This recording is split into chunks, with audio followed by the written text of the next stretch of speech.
every salesperson, every leader, every business owner has aspects of their business that they love. And what I can say is over the years, my experience and shared experience of other entrepreneurs that get to go through this journey of growing their team and growing a business, a valuable business, is you get to spend more time doing the things you love.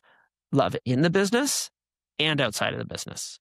And that's worth its weight in gold. All right. Welcome, everybody, to the Art of Mortgage Marketing podcast. Today, I have the one, the only, Doug Adlam, author, friend, phenomenal business leader in the space that is going to share some very powerful secrets with you, coming from his latest and greatest, highly acclaimed new book titled The Business of Brokering. It's an absolute must read. You'll know that to be true after this interview for any mortgage pro who wants to build a real business that sets them free as opposed to enslave them with a job. So we're about to share some really practical, useful insights on how to do exactly that today. And this information has never been covered on this podcast before. So buckle up, seats in the upright position. It's go time. But before we dive in, full disclosure, Doug and I actually go way back. I don't know what year it was, but he was actually a student of mine many, many moons ago, probably somewhere around 2014, 2015, if my recollection is accurate. And he put my systems to practice. He was in it to win it, very coachable, very committed, very hungry and humble and thirsty for not just knowledge, but application of knowledge. And the rest is history. What's really interesting about Doug is seeing his journey since we first had our paths cross and seeing him build, scale, and sell businesses, becoming very sophisticated as not just a mortgage professional, but as an entrepreneur. And so much so that he's distilled those lessons into a phenomenal book. You're going to learn more about the book at the end of our time together today and how you can take advantage of it in terms of avoiding the landmines, the pitfalls that so many mortgage professionals fall into.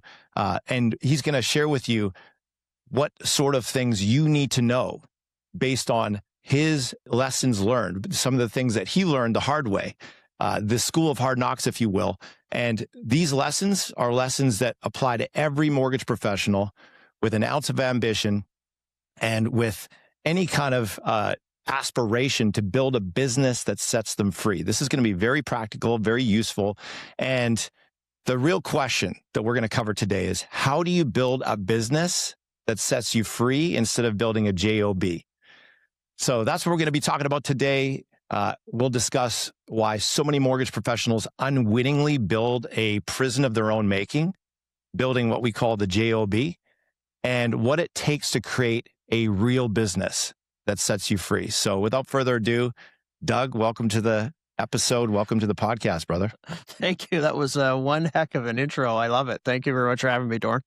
Oh, it's a joy, man. Super stoked to dive in. As you know, we have had some blockades and some resistance. Apparently, the powers that be don't want two, badasses to get together and share powerful, useful, practical, profit-producing insights with the world, but they don't know who they're messing with. We got too much grit to quit. So we overcame a lot of hurdles and blockades to get here. And I think this is about 3 to 4 months coming, if not more. Actually, I think the seed was planted about 6 months ago. So this is like 6 months in the making. Totally. And here we are. We're finally making it happen. So super stoked to dive in. Why don't we start off with just having you share a little bit of your journey of the fact that obviously you started out in the trenches on the front lines of capitalism as a mortgage professional, clueless, learning just like everyone else starts from the beginning, not knowing what you didn't know that you didn't know. And you've learned a lot of lessons along the way as you've built, scaled, and sold businesses.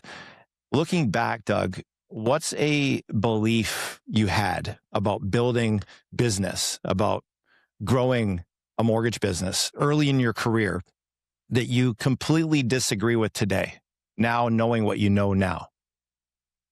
Oh, that's a great question. Something that I totally disagree with today. Great question, Doran. Holy cow, hitting me with a whopper right out of the gate.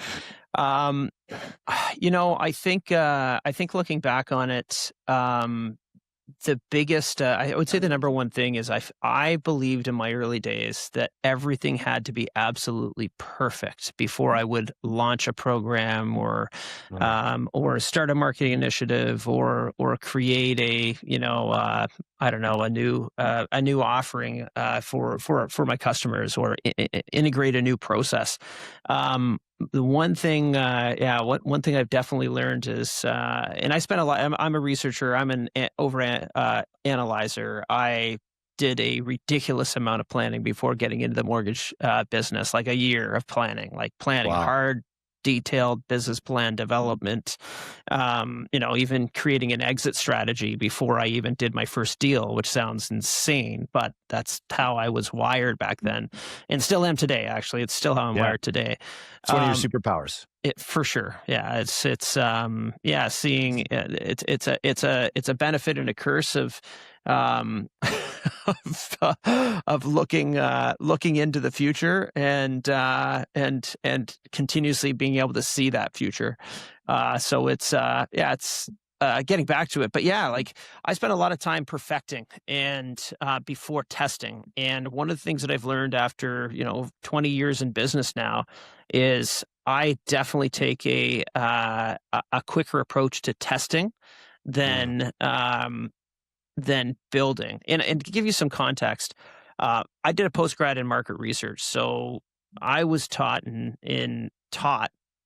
to test everything as much as possible to have the significant data that supported any decision.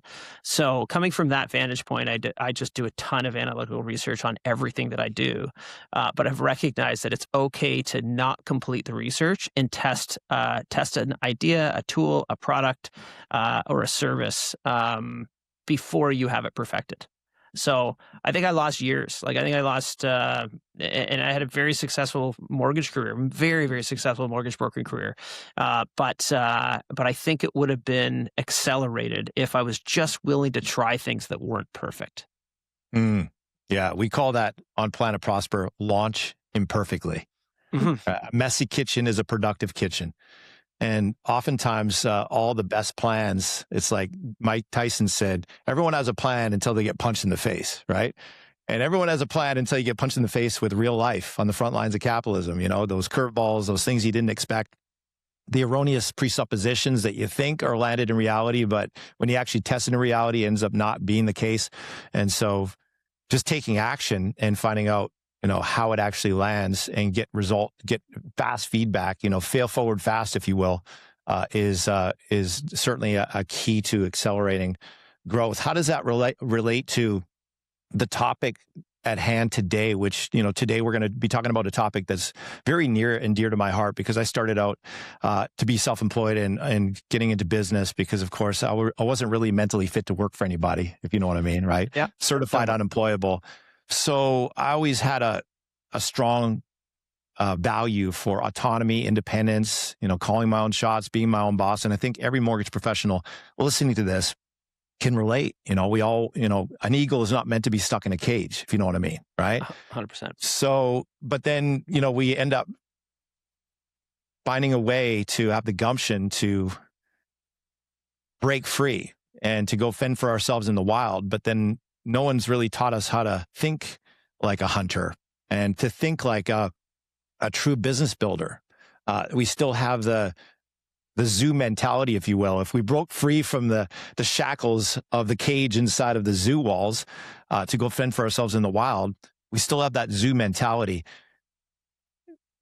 You had the zoo mentality from a standpoint of maybe paralysis by analysis, perfectionism.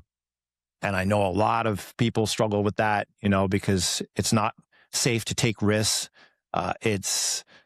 We've trained as kids. Oftentimes our parents will say, do it right or don't do it at all. Mhm. Right? Sound familiar? Oh yeah. So we come by it naturally, right? It feels risky to make mistakes. And we don't realize that failure is not failure. It's just another opportunity to start again more intelligently. Inside of the topic of building a real business that sets us free as opposed to enslaves us, what were some of the the beliefs or the presuppositions you had going into your early career as a mortgage professional that were actually counterproductive for you as it relates to actually creating a real business, a real enterprise of value that scales and grows without you? Yeah, I think, you kind of hit the nail on the head. Like as an entrepreneur, somebody that's taking that massive risk to get into business and do their own thing and grow a business. Again, I think I think everybody believes they're becoming a self-employed. You're running your own business. That's the mentality. And I think the biggest one of the biggest mistakes I've made, and I found colleagues have made, and those that I work with made was, really moving themselves and really hyper focusing on the business's sales. I think the first big mistake is the business is sales, but it's not sales. Sales is one component of the business. And the hyper focus on sales makes sense. Like you're getting into business, you need money coming in the door so you can pay your bills. You've left a job, or you are maybe still working part-time at a job. You maybe have lost your job, and you need to put bread on the table. So your super focus becomes sales. And really good salespeople get busier and busier and busier in sales, and then lack the opportunity or struggle to find the opportunity to get back and say, oh, wow, okay, I've built enough sales that there's a business here. I still consider myself a business owner, but who's the business? When I speak in front of groups within any sector for that matter, depending on the sector, it's a different test. But in the mortgage sector particularly, I call it the 7-day test. And the 7-day test is, at this moment in time, if you were to step away from your business, phone off, computer off, no connection, you're on the other side of the world with no access to cell coverage or anything. What would happen to your business in that 7 days? Would it continue on, continue to propel, continue to grow, continue to build? Would it struggle? Would it fall apart? These are the questions. This is the question I like to ask, the 7-day test for the mortgage sector. Because if you can step away for 7 days, you have built a business. It continues to run without you. And depending on the sector, okay, then it moves up to the 30-day test. Can you step away from your business completely for 30 days? And then it carries on from there. So I think, and again, it's not wrong. Like I was the same way. As much as I had this business plan and all this moving in, I was, in that sales mode, in that sales lead mode. And it was all about sales operations, marketing sales, recognizing that, there were some missing components to making it a much more scalable and much more valuable business. Reminds me of Robert Kiyosaki's cash flow quadrant, right? Where you have the first quadrant being S for self-employed. That's where you own a job. That's what most mortgage professionals stay stuck in the JOB prison because, number one, they don't really know how to break free. And number two, no one's taught them. And number three, they don't teach you that stuff in mortgage school. No, right? they don't. They don't. That's why Doug's book and Doug's leadership is so, game changing for those who invest in his knowledge. Because it's like, for $20 or whatever it is for your book, the insights that are in there that they don't teach you in mortgage school are game changing if people actually put it to practice. But most people stay stuck in that being enslaved to the business S quadrant. And then what if they were to invest the time and money to acquire the skill to ascend and transcend to the next level, then they enter the B quadrant.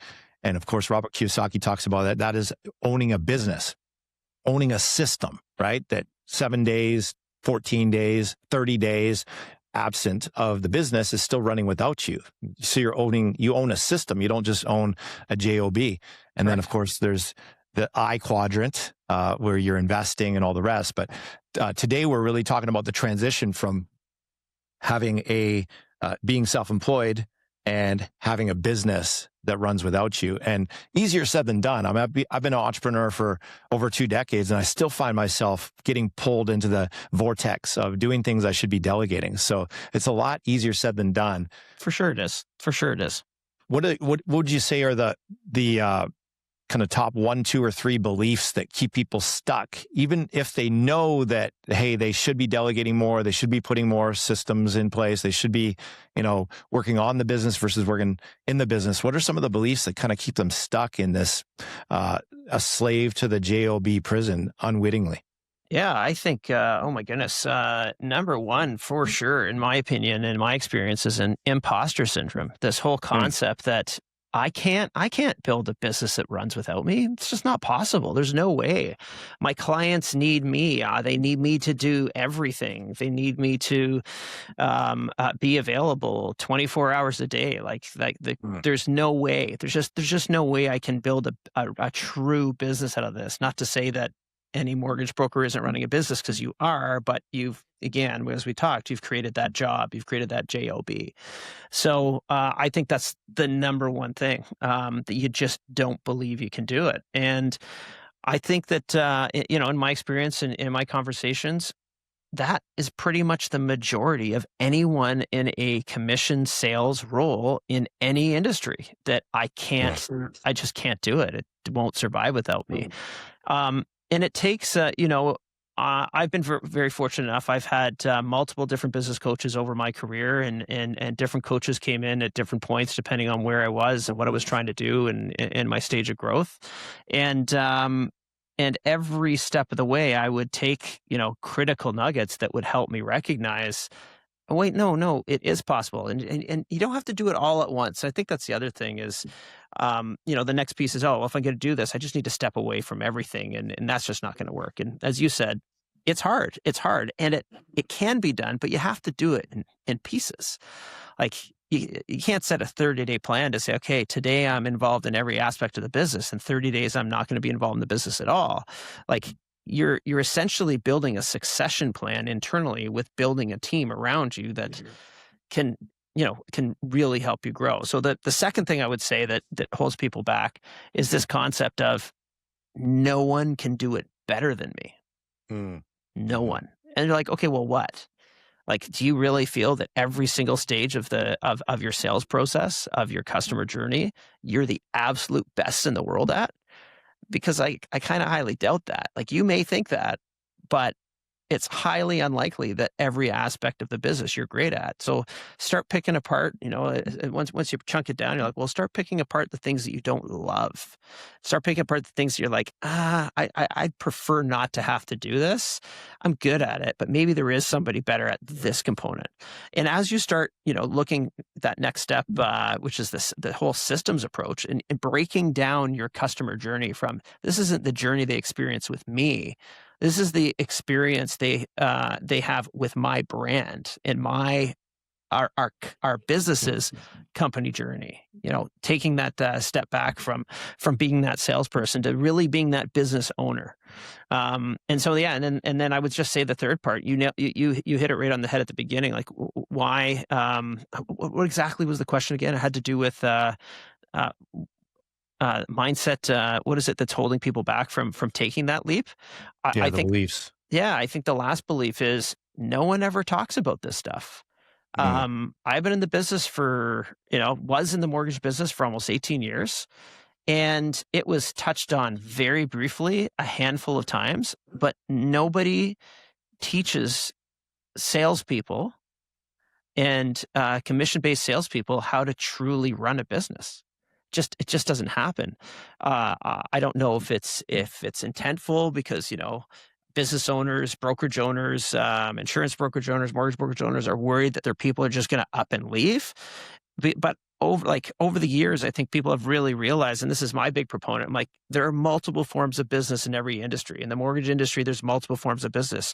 Sure, you have your aggregators, you have your brokerages, you have your teams, and you have even your individual broker is a business, and they have an opportunity to run that business under whatever shingle it might be that they're a part of. And once you make that shift and empower, you get that opportunity to be empowered with the knowledge on what it means and what it's like and what you need to do to really truly build a business, then that's when the magic happens. And I think that's where the confidence comes from. But I would say, again, back to your question, I think those would be the top three things. That makes a lot of sense. And it seems like you have the superpower, as we've already both concurred, in planning and being strategic in your thinking, maybe even to the point where it's also your kryptonite, where you overplan and you overthink, and it's paralysis by analysis, right? So it becomes a bit of a double-edged sword.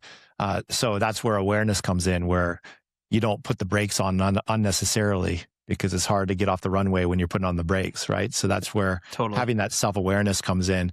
But you certainly have a superpower, more than most, no doubt, to really think, in the words of the late and great Stephen Covey, think with the end in mind. Yes. And so you have that vision, and then you reverse engineer it. Were you that way from day one? It seems almost as if you already had a kind of a plan, if I'm understanding you right, where you weren't just going to be a mortgage broker and just kind of like make some money and have a high paid job. You had a plan right from the start that you wanted to build something to scale and to really run and operate without you. Is that an accurate assessment?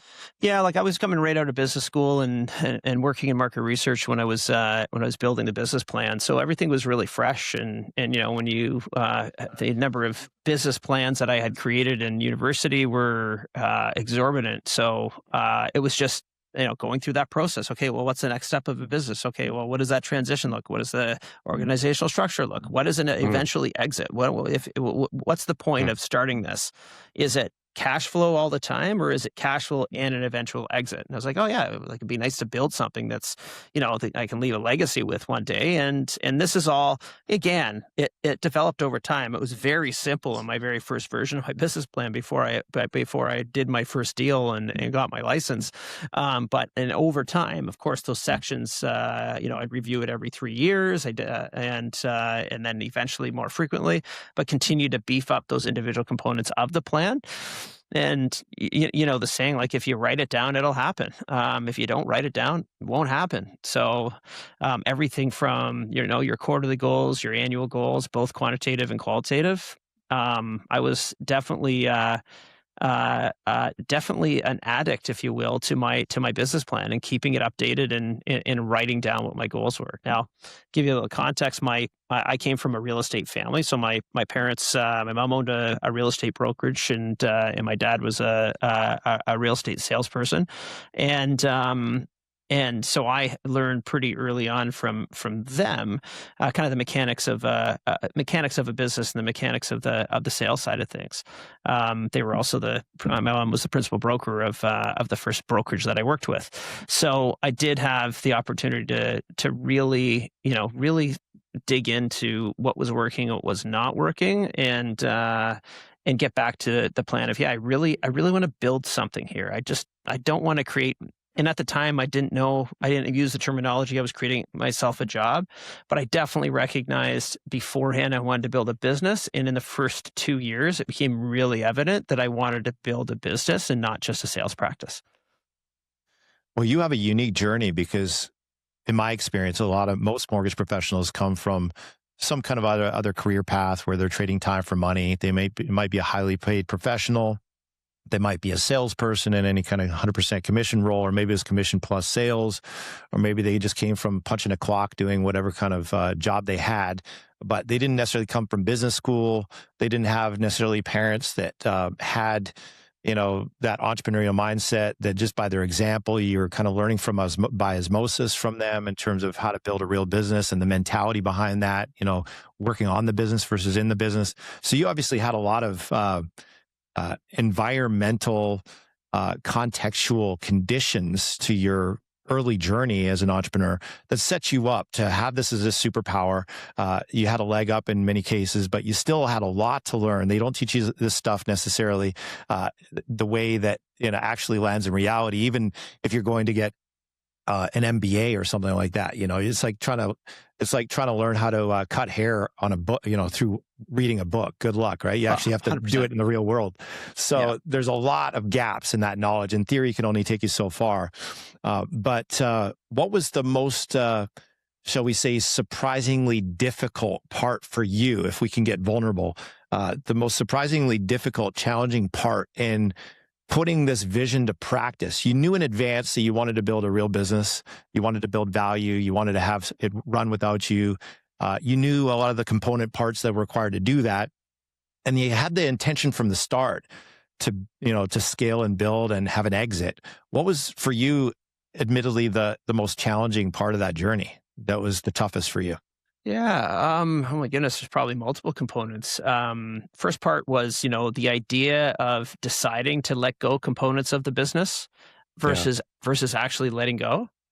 Um, Two very different things. Hey, you can plan it, you got to do it, and then when you actually go and ahead and do it, it's scary. It can be expensive. I definitely wasn't prepared initially for mistakes. Like if I made a mistake, it was one thing, but if somebody else made a mistake, it was something completely different.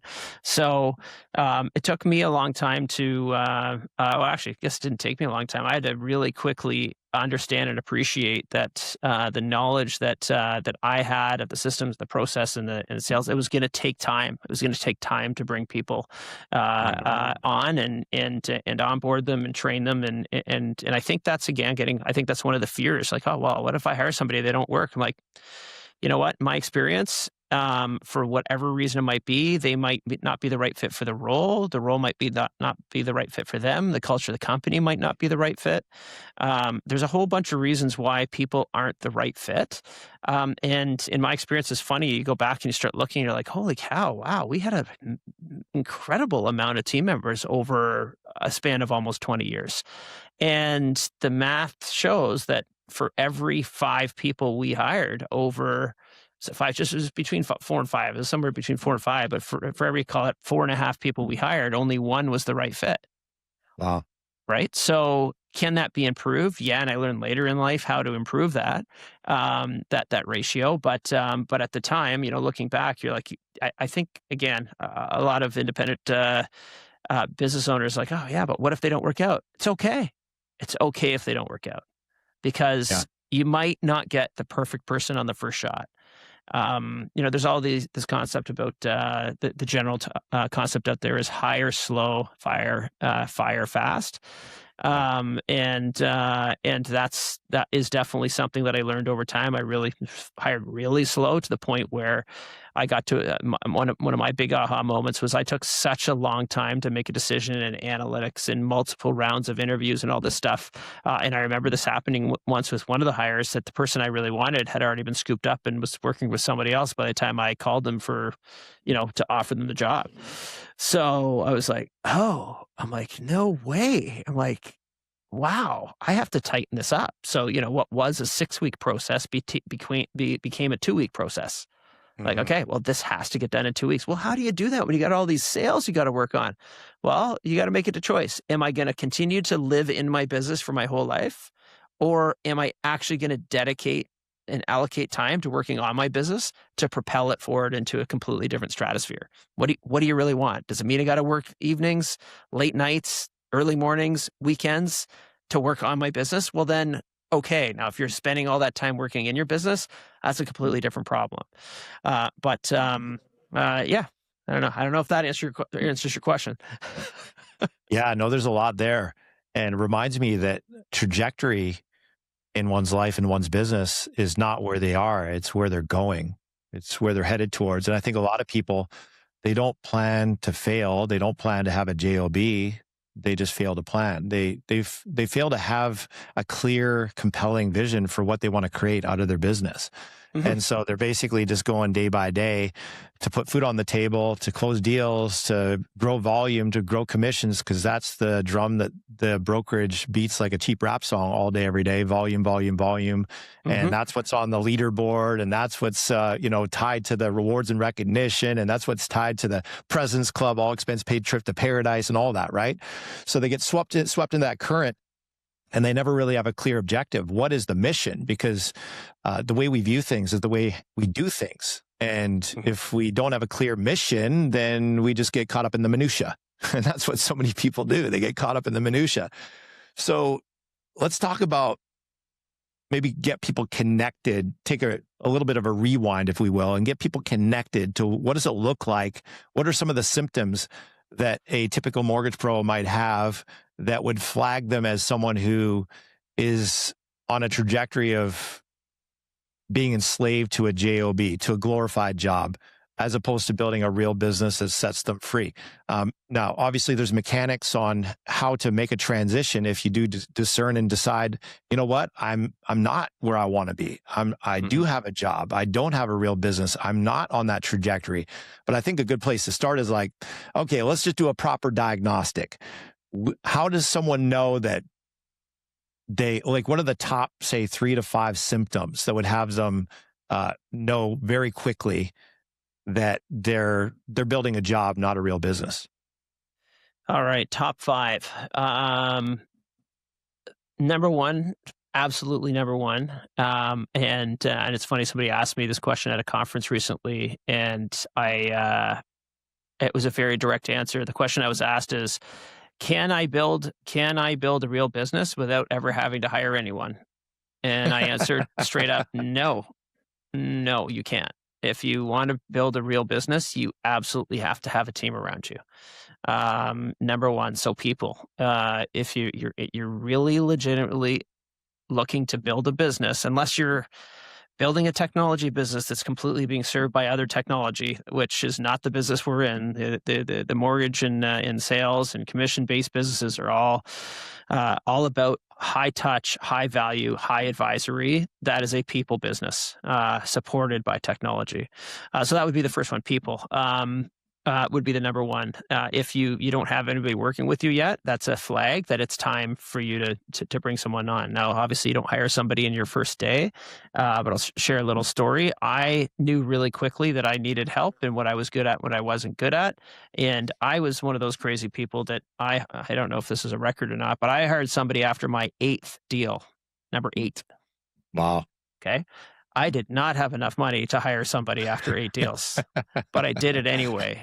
And it allowed me to propel the business to another level. And then 2 years in, hired an underwriter. Really wasn't making enough money to be able to afford an underwriter. But that next year made it all worth it. And we, had a crazy third year. And then the 4th year was off the charts. But it's because I was investing into the future. So that's the next piece is we're talking about people. What percentage of your revenue do you have allocated towards your people, towards support, towards their training, their professional development would be the first one. The second one there is systems. Real simple. Can somebody come in and can I, within 5 days, train them on the systems that I use so that they're replicable? Or is it all up here? Or all in folders? Or whatever it might be. So systems for sure is number 2. Your processes, your client journey, your A to Z experience, that's the next piece. Like, is it consistent?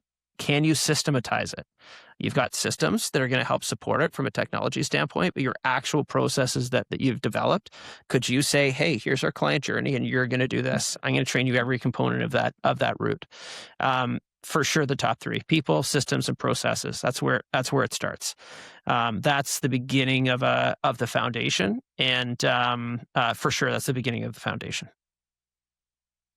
So we know that we want to have more freedom. We want to be able to travel and be with the family and not be a slave to the electronic leash. We want to be able to just focus on the stuff we like versus the stuff that gives us brain drain and, the mindless minutia that gives us a migraine just thinking about it.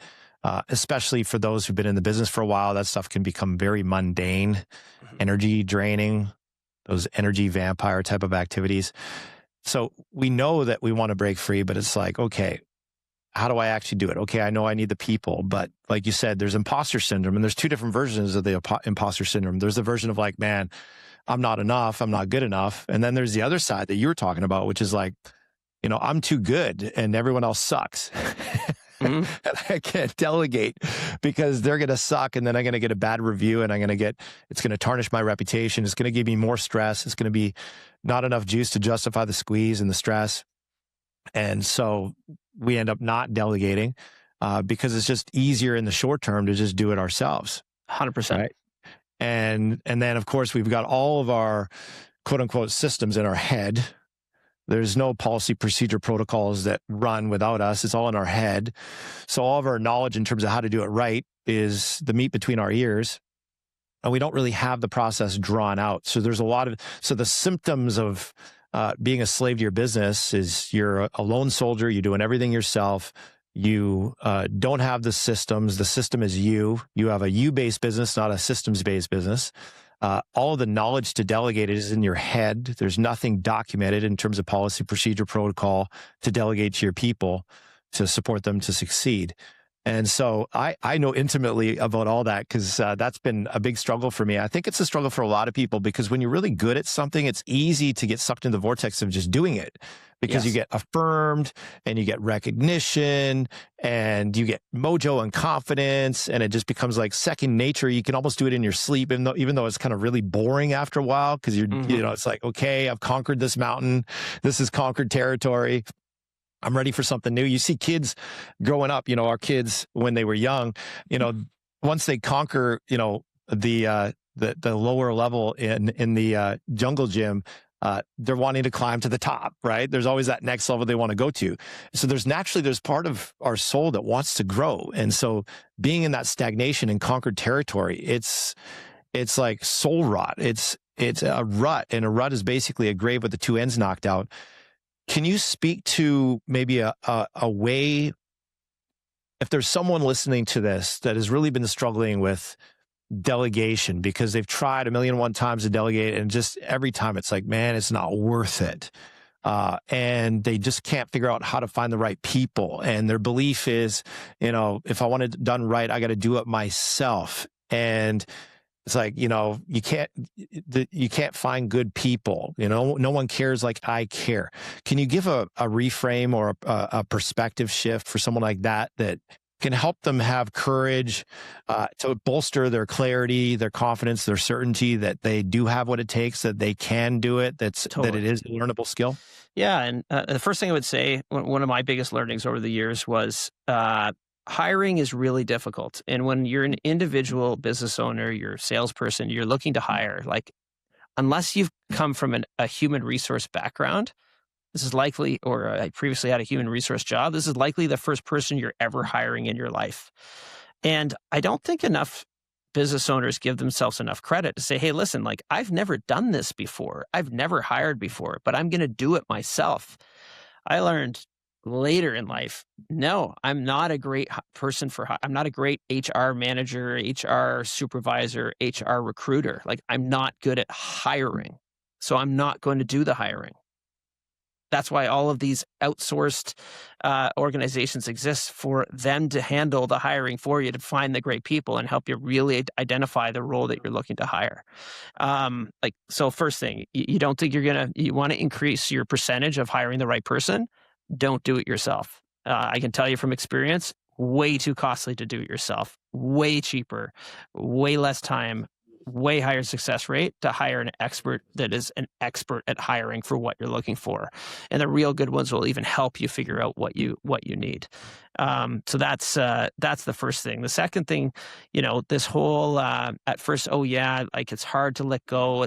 I'll tell you this. I got to a moment where I was like, you know what?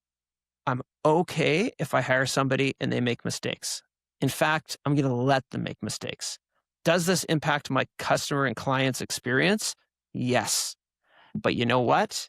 I'm going to be aware of it. I'm going to be managing. I'm going to be overseeing, and we're going to have the opportunity to correct the issue before it becomes a major problem. And we'll be able to smooth it over with the customer. But I need that team member to make that mistake to learn from it.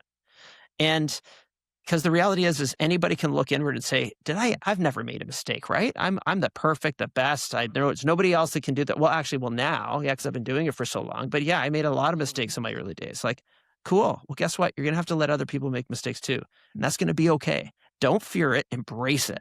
Just continue your communication, continue your mentorship, and help them identify when mistakes have been made, or proactively identify mistakes before it impacts the client journey.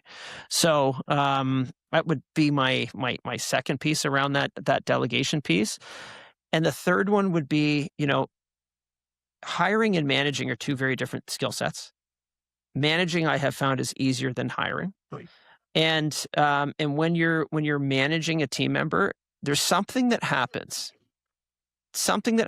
when it's only been you and you've brought Right. one, two, however many people onto your team, and you see the light bulb go off and they get it. And that might be 2 months in, it might be 6 months in.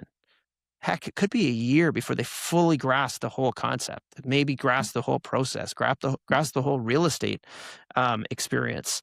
And when that light bulb goes off, and all of a sudden their production, their efficiency, and their value goes through the roof, Mm.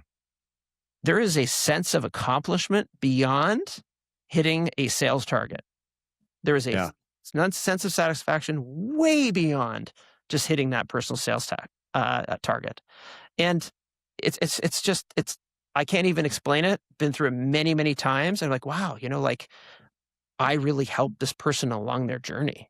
Like I've really helped them develop, and they're now like they've always been valuable, and now they've come to another level, and that's when you start talking about, raises and bonuses and all that kind of stuff because they nailed it, and that's the reward. Hey, you got here. I'm giving you a raise. Well, not scheduled, not planned. You're getting a raise.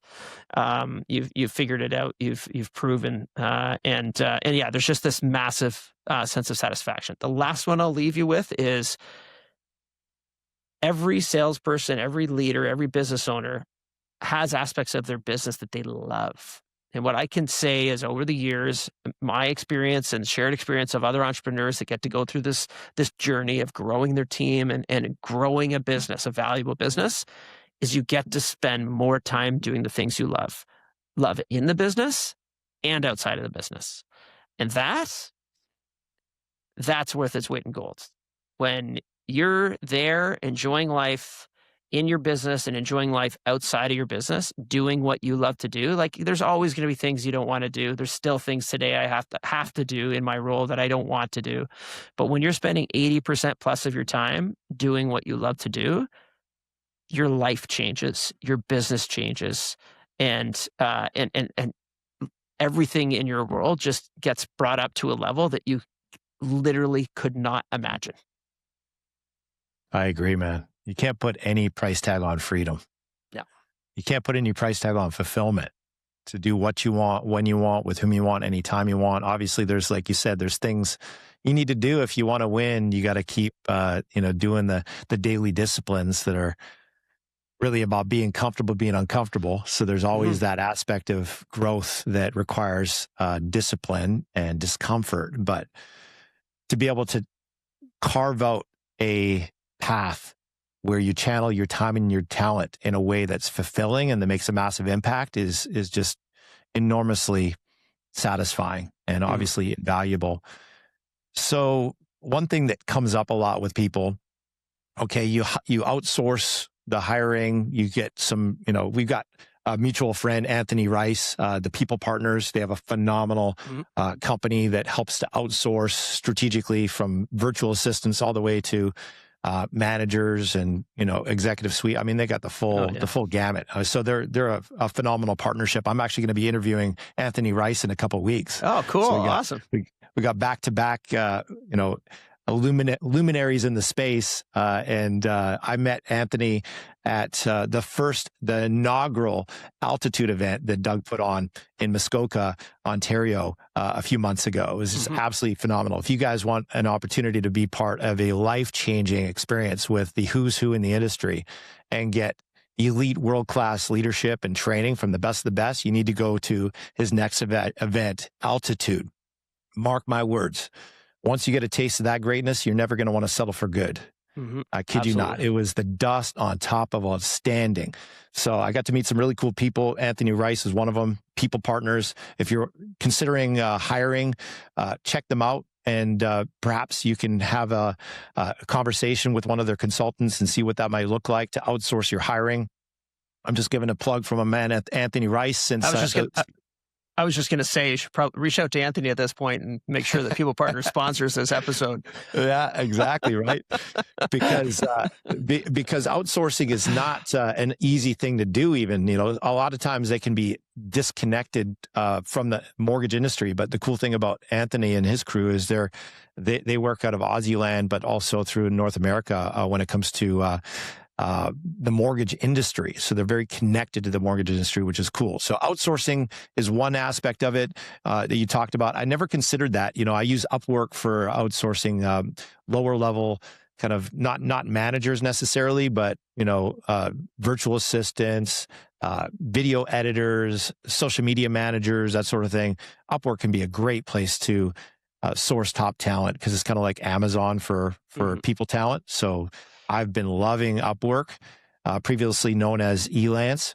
Mm-hmm. You talk about the importance of making mistakes and having those be portals for new discovery. And I'm a huge proponent of that, not just in terms of like, okay, yeah, you made a mistake, but how can we learn from it? How can we fill in the holes in our policy, procedure, protocol playbook so that the system gets more tight, it gets tighter and more righter in my proper English, right? So that because oftentimes we can point the finger at the person instead of pointing the finger at the playbook and be like, okay, we got a big hole in the playbook. Yeah, let's fix the playbook first before we try and fix the person. So I love that you've got that feedback loop and you're embracing the mistakes. Dan Martell in his book Buy Back Your Time, he's got a great motto. He says, if someone else can do it 80% of as well as you can, that's 100% freaking awesome.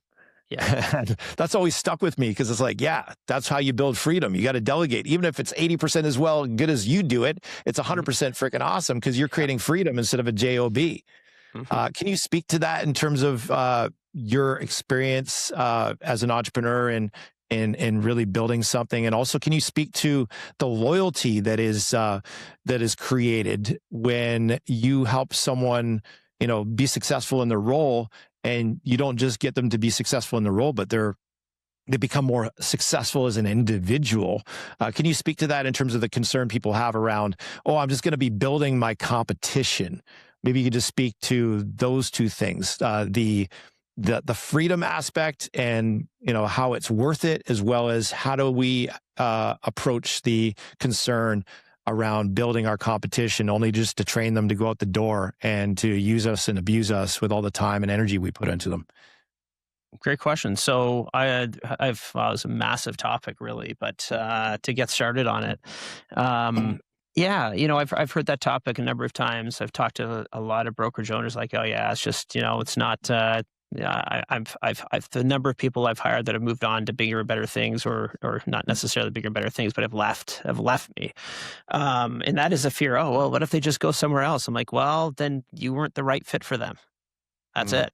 Like if they decided to go somewhere else, then you weren't the right fit for them. Not everybody you hire is going to work with you until you retire. It's just not going to work that way. That's true. You are going to have people come in that are at different with different mindsets. You're going to have some that, on the entrepreneurial spectrum, you've got some people way over here that are full-fledged 100% visionary entrepreneurs. And no matter what you do, they're going to become an entrepreneur anyway. And then you've got those on the complete other end of the spectrum that just want a stable job. They want to work their hours 9 to 5, Monday to Friday. They want a salary. They don't want anything else. And they will absolutely crush it. And then everyone else is somewhere in between. And people evolve. They change where they are on that spectrum, depending on what's happening in their life, what they learn, what they experience, how they develop. So it's not something that can be really, really feared. Like, it's, I find it really interesting how different companies approach people leaving their business. And it's funny. I don't know if this is the topic I was going down, but there was an announcement earlier this week I think it was earlier this week of a company in Canada that announced their new CEO, and it was a really nice post announcing the new CEO and thanking the previous CEO for all their efforts. And it really stuck out to me. I'm like, well, that's a really great example of an awesome company culture to not only applaud and support the successes of those moving up within the company, but also those that are moving on to other things. And it reflected right big on me because it was something, I don't know where I learned it. I don't know if it was just inherently in my genes. I don't know if it's approach that I learned from my parents. I don't think so, but I had always been in the approach of, hey, listen, like if somebody was always afraid, Doug, I've taken on a new opportunity and I'm really sorry. I'm like, oh, tell me about it. What are you doing? And they'll get into it. Like, that sounds awesome. Like, Mm. I've been in business for a really long time. I recognize that, and sometimes people will touch down here for a year to 3 years and move on. Maybe they'll stay for 5. I've got others, that had worked with me for over 15 years, and everything in between. So at the end of the day, like, recognizing you're building a business, you can't take it personally. You're an individual that is running a business, and the business isn't always going to keep every single person you hire. That's Mhm. I guess you can say it's a cost of doing business. They're going to come in and serve and enjoy and stick around for however long it is that they really feel appreciated, that they feel connected, and that they feel fulfilled. And people's level of fulfillment or desire for fulfillment or what they need to be fulfilled will change. And that's okay. That's cool. But it shouldn't be a reason why you're chained to your desk for the rest of your life and you literally take your last breath having a heart attack on your desk with no transition plan. Right. Makes no Agreed. sense. 100%. And that light bulb moment that you mentioned earlier that is so fulfilling, where you help to incubate and train and mentor someone. And sometimes it can happen in a month. Sometimes it takes a year.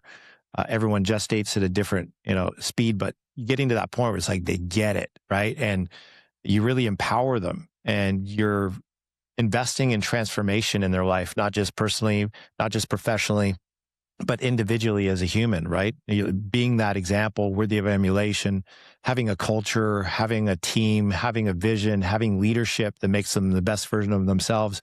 I think naturally that's going to instill loyalty in that individual such that they're more likely to stick with you for longer. Who knows if it's going to be forever, but certainly for longer than had you just, treated them as a pawn in your overall chess plan.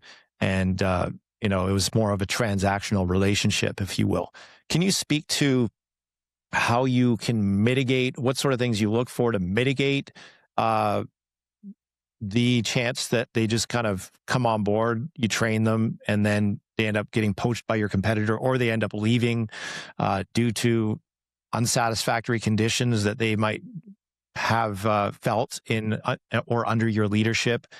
Can you speak to maybe some of the things that someone needs to know to mitigate that? I think it reminds me of John Maxwell, the leadership expert's concept of the leadership lid, right? There's some things that cause us to be bottlenecked in our own leadership, and everything rises and falls on leadership. So when it comes to hiring, things that we need to be mindful of to mitigate a mishire, and also when it comes to attracting and hiring and retaining top talent, some of the things we need to be mindful of to mitigate causing them to exit early, not due to the fact that, hey, they've, they just decided to because, that's just the season that they were in. And it's just a natural course of the seasons of life. But it's more mitigating mistakes on our end that cause them to exit early, if you will. Totally. So I think there's three pieces there. The first is the recruiting aspect, which is before they're with your company. As I mentioned, that using an outsourced organization, or if you're hiring local talent, use a talent agency that is going to find you the right talent based on what you're looking for. That's the upfront. Okay. When they join, making sure that so that's phase 2. They've joined. Now it's your role to integrate them into your processes, your systems, your people, your knowledge set. Having the time and intentionally creating the time. Like, one of the feedback that I would share is a lot of people bring somebody on. They're like, okay, great, they're starting next week, but I've got so many deals I can't train them right now. Like, well, I hear that all the time, man. well, all the that's time. not okay. That's not okay. Yeah. Well, how about this? Like, or I don't have a process written down. I'm like, great, awesome. Well, then guess what? The person that you've just hired that may or may not be new to the industry can sit with you for the first 2 weeks or 3 weeks and create a complete set of operating standards and systems in this process journey that you've never found the time to create. That's their first job. Their job is to do the things you haven't got done yet from their perspective, which is great because it's also probably the same perspective as your customers. And That's that's what you golden. want, That's right? genius. Like, could you imagine bringing somebody on and 3 weeks in, like 4 or 5 projects that you've been pushing off for years are done? Even if they don't work out, great, you got all this work done, and it's going to be a heck of a lot easier to onboard the next person. So there's a variety of different approaches you can take on that side, but yeah, just making sure that they're set up, and when they come up on they show up on their first day. Like one of the things that I used to do, always make sure that there was a nice little welcome package and their computer was ready and all the software was on it and all their logins and everything was in there.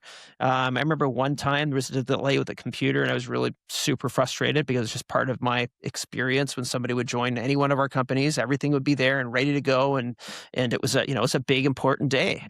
Make sure everything was perfect for their arrival. But then the next piece is that process, which is the middle part, and then the final part is, okay, once you got them up and running and they're comfortable and they got them in their role, then what? We can't forget that all the way along, people want feedback. Everyone wants feedback. You like feedback from your customers. You're in a sales role, you want to know you did a good job. And the really good professionals want to know what they didn't do so good. Most professionals don't ask that question. But those are the questions you need to be asking with your team members, and having those regular scheduled performance reviews. And, it can be as simple as, here's 20 things that I want you doing or you need to master. And we're not going to get to them all. We're going to start with a few, and then we're going to see how you're doing. And you can get back to good old fashioned copy and use a pen just to get it done quickly if you want, or use some survey technology. There's a whole bunch of different ways to do it, but ultimately make sure you're providing that performance feedback. If you're using an agency or a company like People Partners, I know they take a lot of that heavy lifting off to make sure that those performance reviews are happening on a regular basis and prompt you so you don't forget. So that's pretty cool. Added benefit of a lot of those companies, they just don't let you forget, and they make sure they hold you accountable to providing feedback, and it makes a big difference. Feedback, and then then beyond that is trying to create a culture, trying to create an environment, an atmosphere, and maintaining that atmosphere where it's somewhere someone wants to work. And the toughest thing I've heard from colleagues over the years is finding out that they have dropped the ball on creating a great work environment. That, hey, just because the work environment is great for you doesn't mean it's great for everyone else that's working with you. And that's tough. That's a really tough thing to swallow. And I get it. When you're independent, you're an independent salesperson, it's just you. You're not really holding yourself accountable to anyone other than your customers. The whole mortgage and real estate brokerage model requires you to self-police your standards and your duty of care and your customer service and all that. And the environment that you create for yourself to work in. So, that's another big component. Recognize that when you're building your team, you're growing your team, and you're working with team members, whether they're local or remote. That an underlying culture is really important in creating that connectivity and recognizing those milestones and recognizing those special occasions. It really, really goes a long way to prove that you actually care about those that you're working with. And I'll be the first to admit, I really care, and but I really struggle with the thoughtfulness gene. I'm like, oh, great, this is coming up. I want to do something great. And then that's where it ends. It's like, oh, shoot, I didn't do anything. I missed it. I missed it, whether it was the birthday or an anniversary or something. And, but then when I finally, when I actually would knock it out of the park, I'm like, hey, this is something that needs to be recognized and celebrated. And it just had such a positive impact on the overall business. So if you're not the best at it, that's okay. You could do something like I did. I got help. I'm like, hey, these are upcoming. These are important. I really care about them. I care about these people. We need to find ways to recognize, celebrate, and thank. These are things that are really core to my values. But I know that I will work on strategy or sales before this because I'm not thoughtful enough to figure out what I should be doing for these circumstances. So, anyway, that's a whole tangent on its own. Absolutely. We could probably spend at least an hour on another podcast just on building a winning culture. And perhaps we can put that on the Totally. board because I think that'd be fascinating. It certainly deserves a lot more exploration and discovery. But for the sake of brevity, you've certainly given some great insights so far already, and I still have a couple more questions to ask. Okay. So I'm going to dive in with a couple more. Your book talks about builders, scalers, and sellers. Yep. And so you divide business owners into those three different categories. What separates those three different stages? Builders, scalers, and sellers. Mindset, and I would say where they are on the what's the word I'm looking for, on the commercialization journey or the legacy journey, however you want to put it. So builders, essentially, if I were to define a builder is someone who's, either has started, or has been working in the business for a long time, and is really, those are your solo brokers. Those are your solo professionals that are working on their own. Those are those builders, and the first chapter really keys on, these are the things you need. These are the characteristics. These are the things that I, from my experience and those of many other industry professionals have experienced, that they need to get to that point where you're ready to scale. And scale is where you can, essentially are blowing the lid off your limit, off your personal limitations. And you can only do that with people, systems, and processes. So that's the conversion from building to scaling, and really ramping up those people, systems, and processes in that scaling mode. The selling mode is the third stage, and that's the stage where it's okay. Every decision in that stage comes down to one thing: how does this impact the future value of the company? Every decision we're making has to do with the value of the business.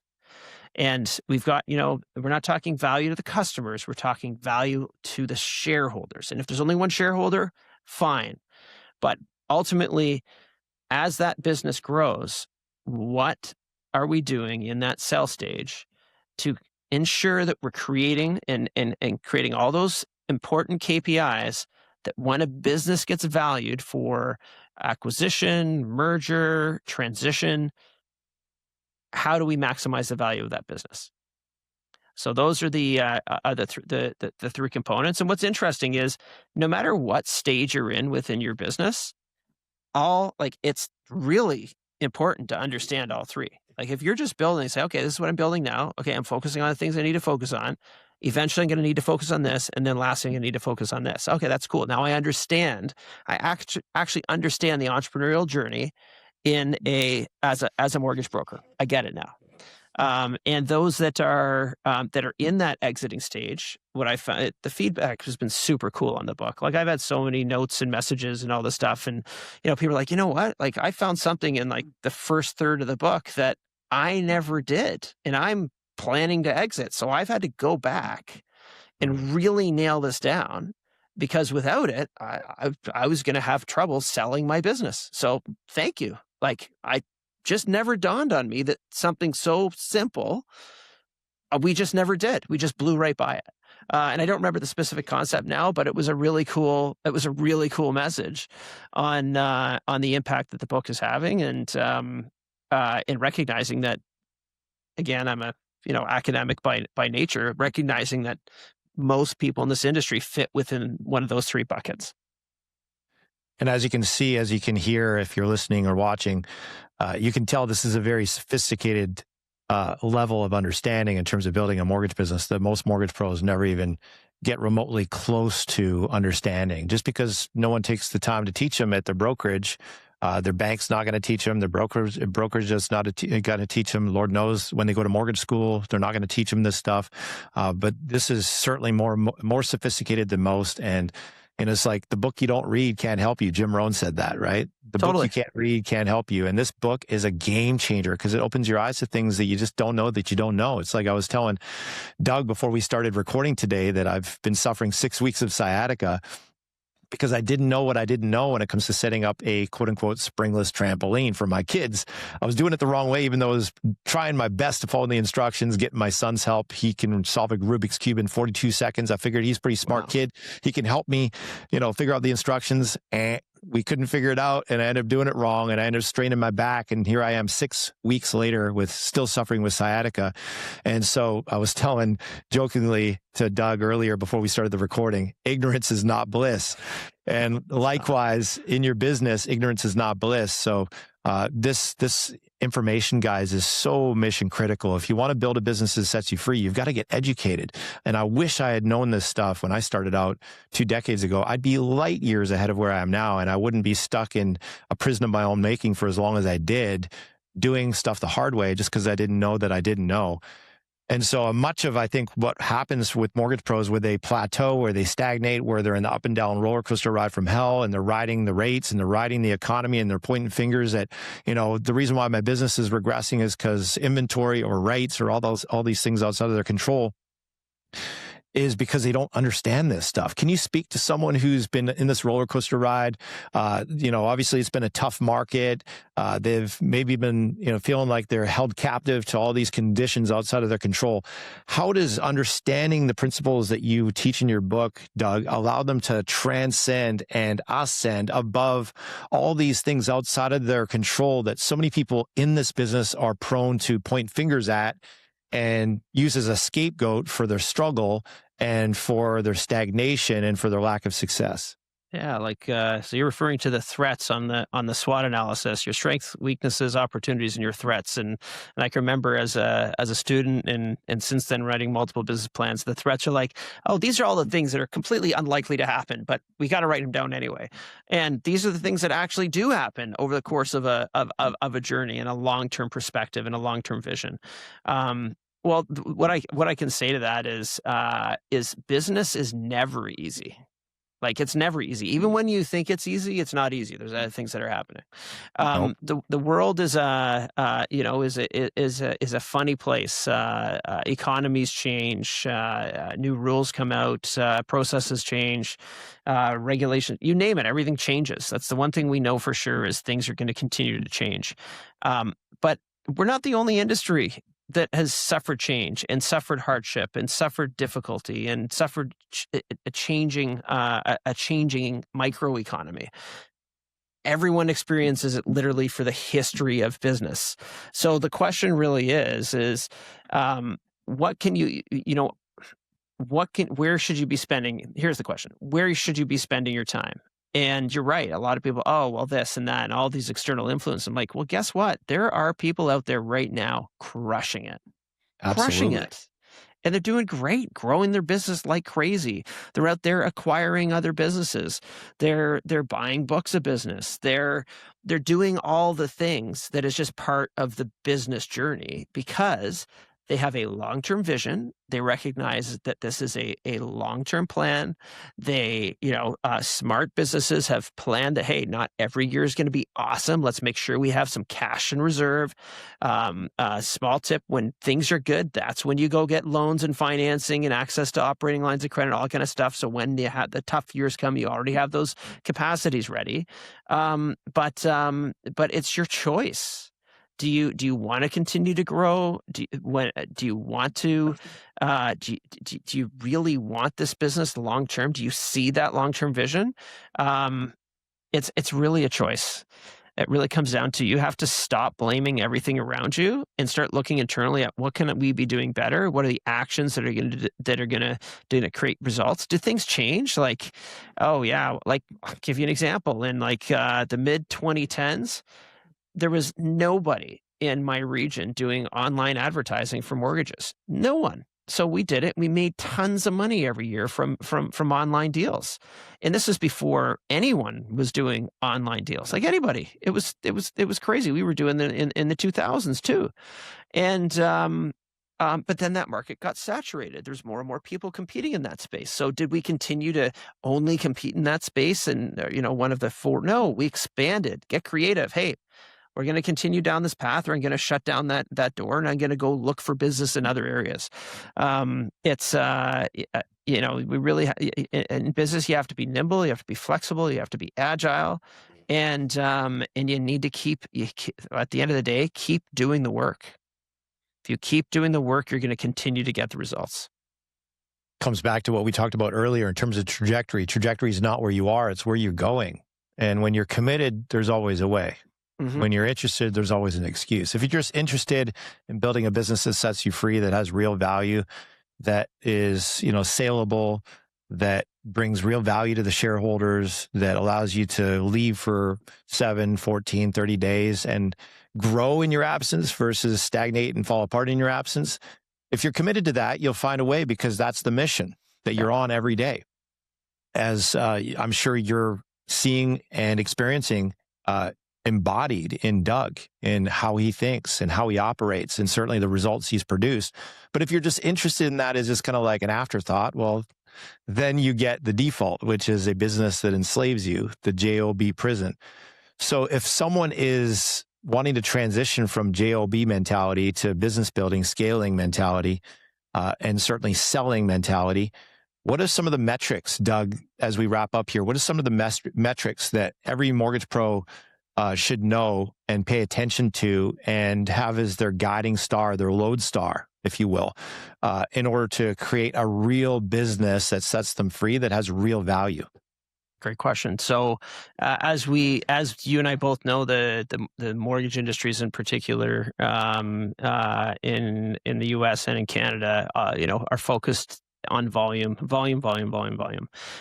the right metric. Doesn't tell you how your business is doing. There's a bunch of different KPIs. There's a bunch in my book, so I highly recommend you can dig into them in more detail in the book. But some of the high level metrics, for sure, you got to start looking at. Really look at revenue. Really look at costs. Dig down to your cost per transaction. Look at your what's another big one I was just going to say here is looking at your cost burn. So your what is my term for that? Essentially, I can't find it right now, but it'll come back. But essentially, the money that you're spending that's going out the door that you really don't need to be spending. Really getting on top of that spend per deal that is decreasing your overall basis points, if you will, per transaction, per client experience, are other things to be looking at. Other two key metrics for sure is these are, I understand there's a book coming out in the next little bit by another author on the lead to app conversion and app to close. Those are two critical KPIs that can help you understand when you start looking over month and quarter over quarter how your business is performing, and really getting into your data. Like, when it comes to profitability, like really looking at profitability, true profitability, looking at your profitability per deal, per customer, and really per referral source. Not just, an aggregate around online from realtors, from this, whatever, but even drilling it down by realtor partner. Like one of the things I used to do was track how much money I spent on an individual realtor relationship, and relate it to the actual revenue I was earning from that realtor, so that I could determine whether it was a mutually beneficial and profitable relationship. And if it wasn't, then I severed the relationship. It was that simple. And funny enough, I remember going through an experience and looking at our numbers one year and realized, this is crazy. I couldn't believe this, that there was one year, one of our least profitable relationships was a realtor that we were working with that sent us the most business. Let that sink in. One of our least profitable relationships was from one of our realtors sending us the most business. Wow. But their demands outside of the deal, from time and money and sponsorship, all this, exceeded the worth of continuing the relationship. And then it freed up the time for the team to actually grow business with those that really truly valued us, really truly saw it as a partnership, and allowed us to take our business to a completely different level of those next 12 months. And I still remember that, and that was really early on in my career. Man, I wish I had learned that lesson a lot early in life.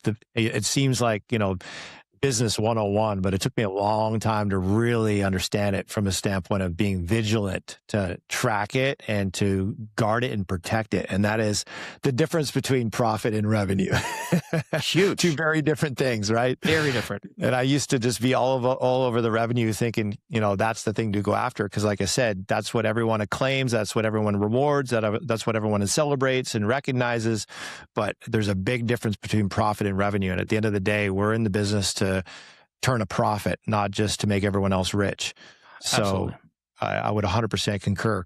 I think I'd be remiss. I know we're kind of already up on time, but I feel like I'd be remiss not to ask you about AI and how we can use AI to undergird maybe some of our weaknesses when it comes to hiring, training, retaining top talent, delegating, tracking metrics, all these things that are really baked into the skill set required to scale and sell a business successfully.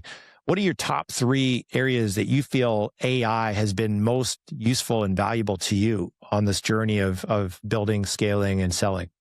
Well, for me, AI wasn't when I exited my last business, AI had been around for a little bit, but wasn't as powerful and impactful as it is today.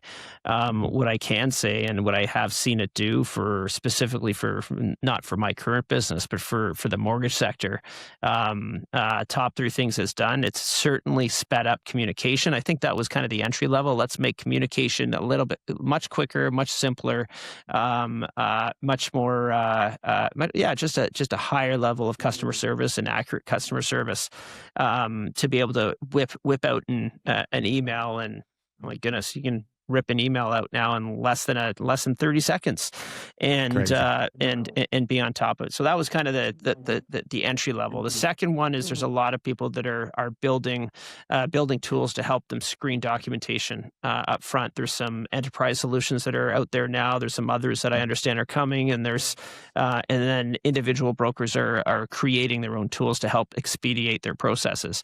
But one of the really cool things with I'd say the third piece there, what's really cool about AI and how much it's been developing, is that the more you use it, the more it learns about you, and the more opportunities in fact it will help you identify to create more systems, new processes, identify fail points, and as long as you know what to ask it and properly how to set it up. So I think really where the AI opportunity is I said early on in this podcast that this business is a very high touch business. That's not going to change. It's a big purchase. Buying a home is a massive purchase. It's most homeowners, that's their biggest investment, and it's their biggest debt.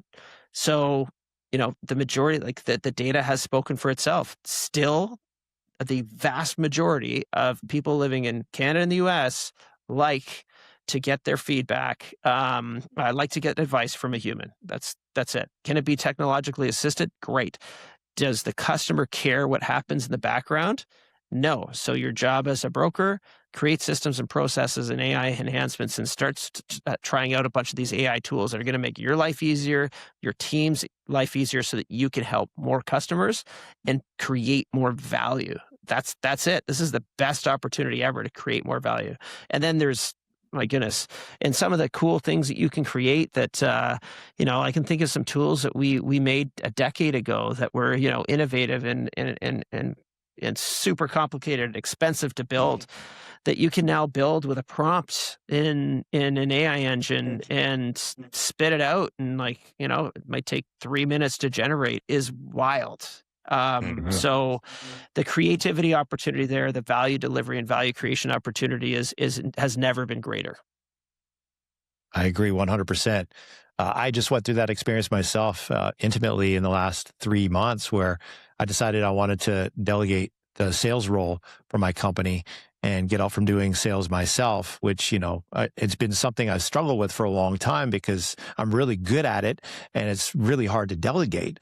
And it's been a game changer right from the start, from creating the recruiting post to the images in the recruiting post to creating the questions in the application intake survey to creating the grid in a Google sheet that analyzes all the applicants and discerns, who's worth actually having an interview with and who's not, to creating the onboarding process and a 6-module training with all the PowerPoints all created, all the curriculum all created through AI, just pulling from all the previous iterations I'd done and just made it more coherent and clear.